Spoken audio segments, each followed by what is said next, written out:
Yeah, so you haven't seen it because what was the reasoning? Because I think it's a sequel to another Black Mirror episode, isn't it? Which you haven't seen? Which I haven't seen. I saw the first 2 seasons on Channel 4. They were really great. And I think I lost touch with it. It's a real eulogy moment. It was a real eulogy moment. I was like, Paul Giamatti, I've fallen out of touch with this TV show. So we're going to get ready for 3 hours worth of Star Trek homage. So is it technology's bad? Oh, okay. Is it as simple as it's Star Trek but dark? Or is there more to it? You haven't seen the first episode, so you wouldn't know. But essentially what happens is... what was his name? Matt Damon's distant cousin. What was his name? That dude who was in Breaking Bad. The really bad guy. He was also in Civil War. He was also in Kinds of Kindness. He was also in this Black Mirror episode. What is his name? I know who you mean. Yes. Let's just leave it at that. I need to find this out now.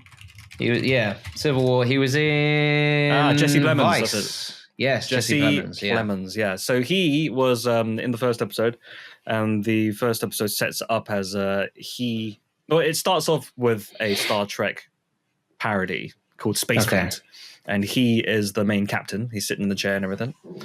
This is within the first 10 minutes, by the way. So it's very, I guess, light spoilers if you don't really want to know about it. But just to set it up, it is essentially, it comes out and it turns out he's wearing one of those things again. Enter a game, and he's living like an alternate life. Is there a guy who does that for a bit? Enter room, walks into the room. Yeah, that happens like almost. Enter fridge. Enter fridge. Enter Sandman. I'm cold. So when he comes out of the VR thing, he goes back into his everyday life and he works as a game developer to create this super immersive game. But every time he goes back home, he starts to go back into his thing, and you slowly find out that the game that he's got at home reflects his personal life at work.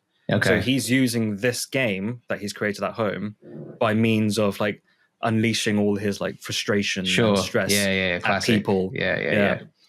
That's all I can say about that without ruining that first episode for you. But this episode 2 is a continuation of that. So I can't really say much because the first like 5 minutes of the episode is a recap of the first episode. So big thumbs up. I think it was big thumbs down. I think it was a thumbs, 90% thumbs, maybe not the full thumbs up.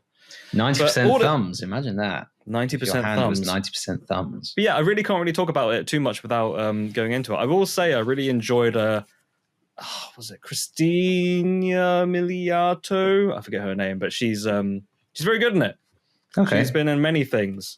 Christy Miliato, I think her name is. Kristen Milioti, that's her. She was in Palm Springs. She was Leonardo DiCaprio's first wife in Wolf of Wall Street, you know. Before Margot Robbie. Yeah. She's really good in it. And it's quite funny at parts as well. But I would strongly recommend watching the first one before you're watching the second one, because otherwise it just won't make any sense. I'm glad I chose not to watch it. Chatting Pitch has been brought to you by Leslie Way and Matthew D. Smith. If you enjoyed this episode, feel free to listen to others and maybe even subscribe.